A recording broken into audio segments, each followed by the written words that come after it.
ठाकरे सेना आणि शिंदे सेना एकत्र आली आहे। शिंदे सेनेच्या नगराध्यक्ष पदाच्या उमेदवार मनीषा गोरेंच्या अर्जावेळी ठाकरेंचे आमदार बाबाजी काळे आणि शिंदेचे आमदार शरद सोनवणे दोघेही हजर होते।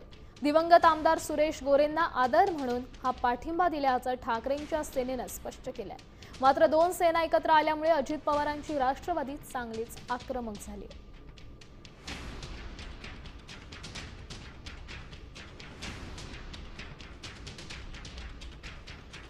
स्वर्गीय सुरेश भाऊ गोरे यांच्या पत्नी मनीषाताई गोरे त्या ठिकाणी निवडणुकीला सामोरे जाणार आहेत।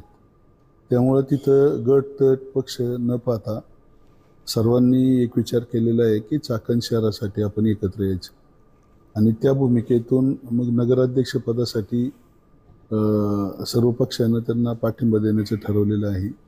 आणि नगरसेवक या विषयावर आमच्याकडून जे निवडून येण्यास पात्र आहेत त्यांना मशाल चिन्हावर लढवण्याचा आम्ही विचार केलेला आहे।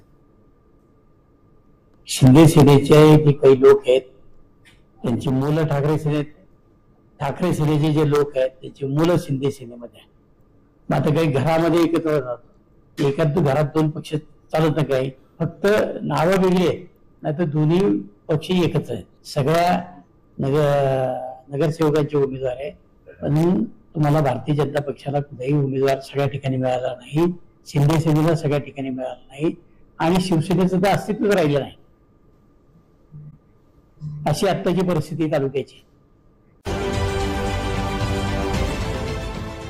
देश विदेशातील प्रत्येक घडामोडींचे लाईव्ह अपडेट मिळवण्यासाठी आता साम टीव्हीच्या सर्व सोशल मीडिया प्लॅटफॉर्मला लाईक, फॉलो आणि सबस्क्राईब करा। तसंच सर्व नोटिफिकेशनसाठी बेल आयकॉन प्रेस करायला विसरू नका।